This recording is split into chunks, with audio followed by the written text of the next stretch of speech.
Hello and welcome everybody to the Human Alchemy podcast. I'm your host, Lucy Antrobus, and I'm very excited to have you here with me today. We're going to be diving into all things confidence, and I've got some exciting hacks to share with you about how you can grow and improve your confidence.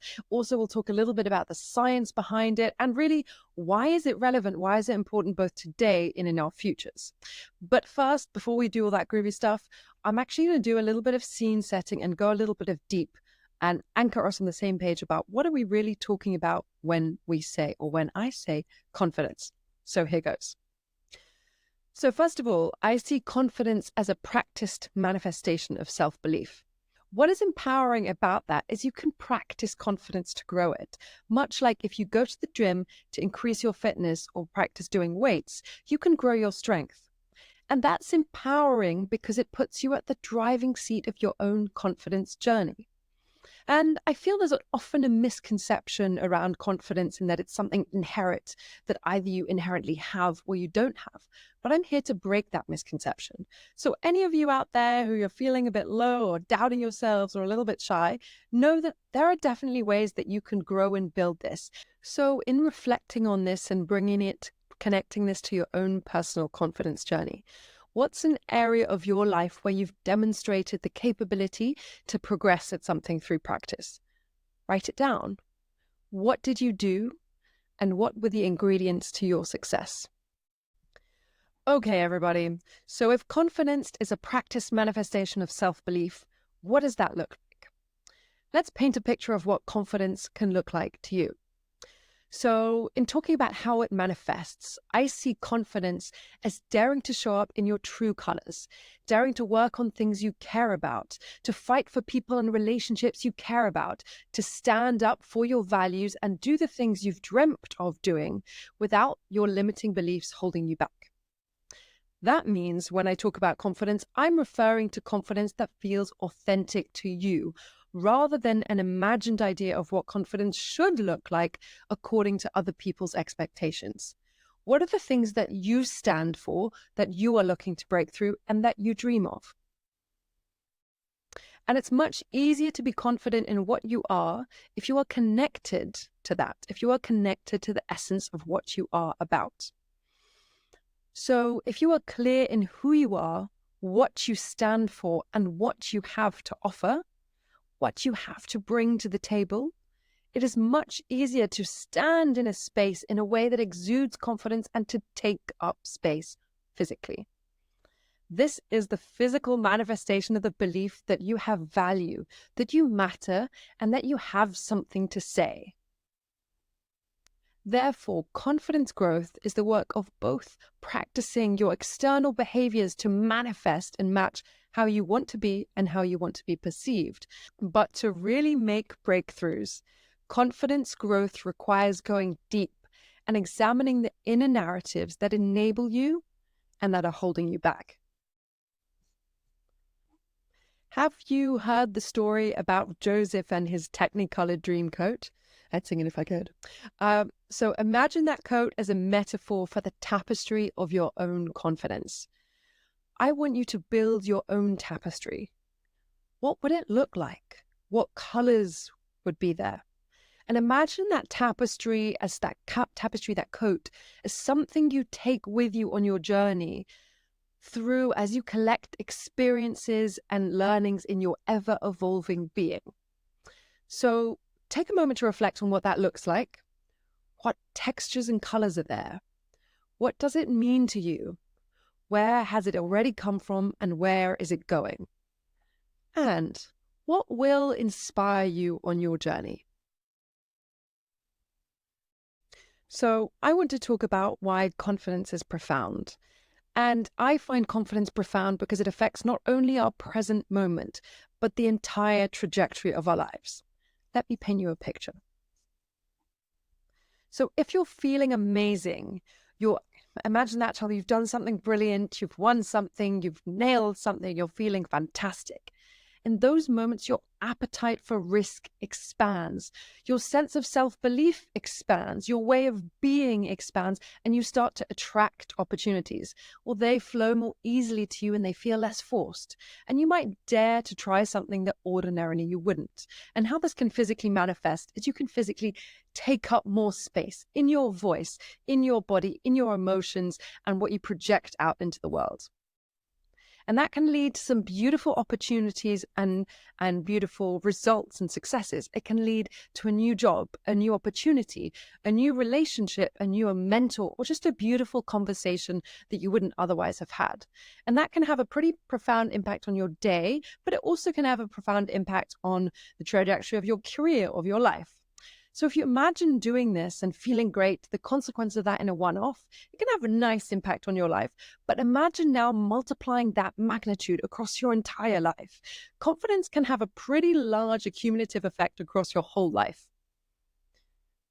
Conversely, if you're feeling low and doubting yourself, you're more likely to perform accordingly or not put yourself out there for new opportunities that you might otherwise aspire to, which means the lower the confidence in your present, this affects a weaker trajectory of your future.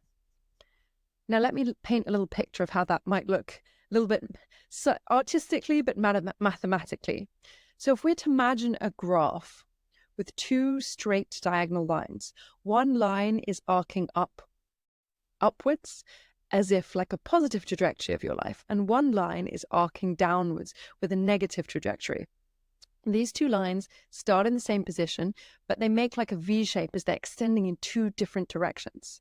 So imagine these are two potential life paths of your lived out confidence destinies. They start in the same position, and the further along they go, imagine that as time. The further along you go on that line, the further into the future you are moving.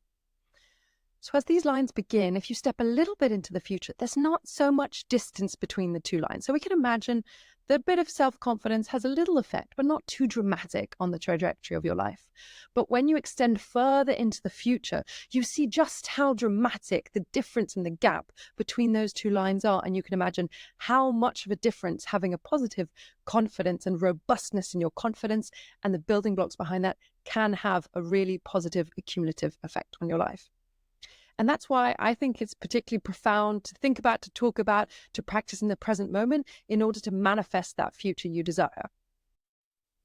This particularly affects people who are underdogs in society, who are marginalized or who have been discriminated against, or who are not the dominant category in one type of community. This can be women in male-dominated workplaces needing to prove themselves. It can be refugees in their host countries. It can be men wanting to express femininity in a patriarchal society. The list goes on. In any context where we are going against the societal norms or expectations, or we are somehow underestimated, we need bucket loads of confidence. And that is why I care about breaking it down, to share the tools with those who need it most, and to have a positive impact on the trajectory of people's lives. And in my work, multiplying the confidence of thousands of people, I found tools and ways to positively impact the confidence trajectory of even the most doubting, depressed, or traumatized person and help them reconnect with their best self. So I am in the business of enabling more exceptional people to embrace the courage to show up in the world in their full colors and stand strong in their skin. I am here to break it down and give you pathways and tools and strategies that can make you have incredible progress and breakthroughs in ways faster than you ever imagined. So, can you think of an example when, as a result of doing or achieving something well, your sense of self-belief expanded? Did you then try or dare anything new or unusual? Let me know what comes up. So at this junction, it's worth mentioning that my personal belief is that confidence is inextricably connected with community. You cannot build confidence in a vacuum. Although it is a dangerous game to have our self-worth dependent on other people, there is something in us that unites us as human beings, as human beings in the desire to be seen and understood by others. Leveraging this awareness in a confidence growth context can mean you can multiply your confidence faster in working in community with others, to practice, to springboard from, to receive compassion and encouragement that at times you cannot show yourself, and to be inspired by and feel elevated by and feel pride and community with. Okay. So that's that with some theory and some context setting background. What's one way to grow your confidence? Practice.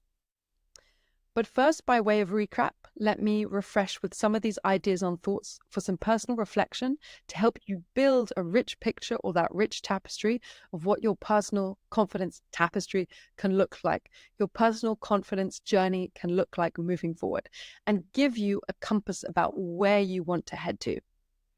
So, by way of recap, please consider the following 4 questions. 1. Where has practice led to progress in some area of your life? And are there lessons that can be applied to confidence growth? Reminder, this is helping you channel the growth mindset when it comes to building confidence. Number 2, what does showing up confidently look like to you? What is your personal definition or manifestation of high confidence? And what are the ways that this is totally unique to you?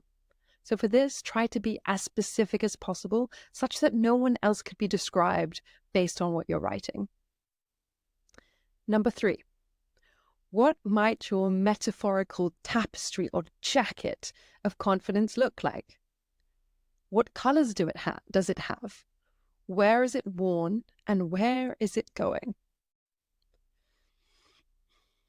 Number 4, why do you care about growing your confidence? What could you bring to the world, to your community, or to yourself? What is that next level of impact you're looking to level up on?